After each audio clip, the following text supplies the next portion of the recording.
नमस्कार। भारत की भाषाई विविधता किसी से छिपी नहीं है। कहा जाता है ना, कोस कोस पर पानी बदले, चार कोस पर वाणी।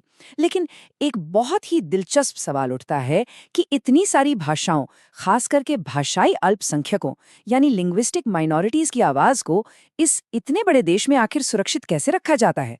आज के इस गहन विश्लेषण में हम एक ऐसे संवैधानिक संरक्षक के बारे में चर्चा करेंगे जिसके बारे में शायद उतनी बात नहीं होती, the commissioner for linguistic minorities in India.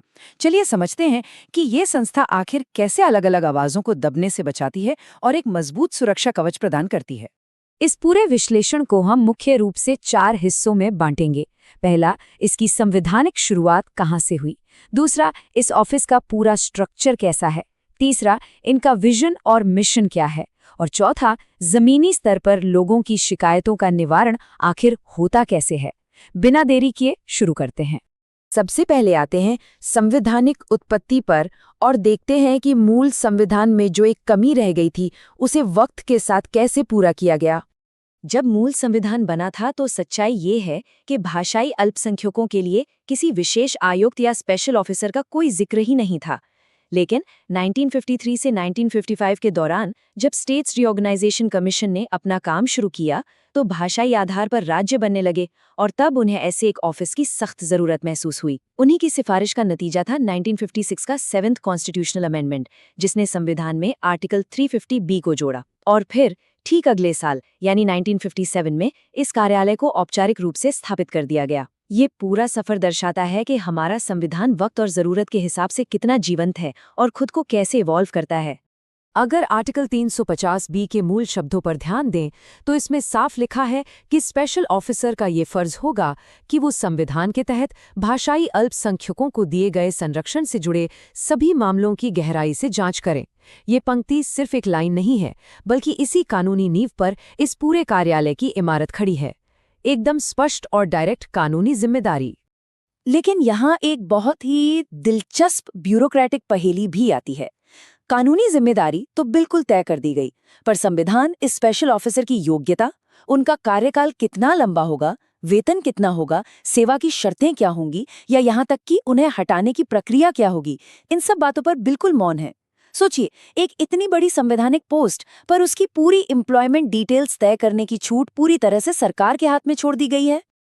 अब आगे बढ़ते हैं दूसरे पड़ाव की ओर और देखते हैं इस ऑफिस की संरचना को कि आखिर इनका मशीनरी काम कैसे करता है। अब चूंकि भारत इतना विशाल है तो भाषाई विविधता भी कोने कोने में फैली हुई है। इसी विशालता को कवर करने के लिए कमिश्नर का मुख्यालय उत्तर प्रदेश के इलाहाबाद में स्थापित किया गया है। साथ ही देश के 3 अलग-अलग हिस्सों में रीजनल हब्स बनाए गए हैं, कर्नाटक के बेलगांव में, तमिलनाडु के चेन्नई में और वेस्ट बंगाल के कोलकाता में।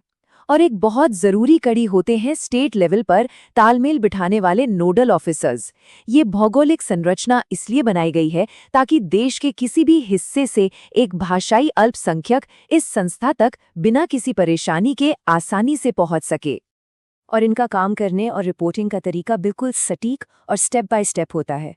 पहले चरण में कमिश्नर मामले की पूरी जांच करते हैं, फिर दूसरे चरण में वो अपनी report union minority affairs minister को सौंपते हैं, तीसरे चरण में ये रिपोर्ट देश के राष्ट्रपति तक पहुंचती है और आखिर में राष्ट्रपति इस रिपोर्ट को संसद के दोनों सदनों और संबंधित राज्य सरकारों के सामने रखते हैं। देखा जाए तो ये एक बिल्कुल क्लियर चेन ऑफ कमांड है जो दर्शाती है कि एक आम शिकायत कैसे देश के सबसे बड़े लोकतांत्रिक मंच तक ले जाई जाती है। चलिए अब इस विश्लेषण के तीसरे हिस्से पर आते हैं, जहां हम इस ऑफिस के विजन और मिशन यानी इनके पीछे के मूल दर्शन को समझेंगे। यहाँ विजन और मिशन के बीच का फर्क समझना बहुत जरूरी है। इनका विजन एक बड़ा दूरंदेश लक्ष्य है, यानी सबको समान अवसर मिले और इंक्लूसिव डेवलपमेंट हो, इसके लिए पूरे तंत्र को मजबूत करना। लेकिन मिशन बिल्कुल सटीक और एक्शन ओरिएंटेड है। ये प्रैक्टिकली सुनिश्चित करना कि सभी राज्य और केंद्र शासित प्रदेश इन संरक्षणों को सच में लागू करें। आसान शब्दों में कहें तो विजन एक आदर्श सपना है और मिशन उस सपने को जमीन पर उतारने का रोजाना का काम। और इसी कोशिश में एक बड़ा कदम है ये नंबर 10। ये कोई मामूली अंक नहीं है। दरअसल कमिश्नर ने भाषाई अल्पसंख्यकों की संस्कृति और भाषा को बचाने के लिए एक खास 10 पॉइंट प्रोग्राम शुरू किया है।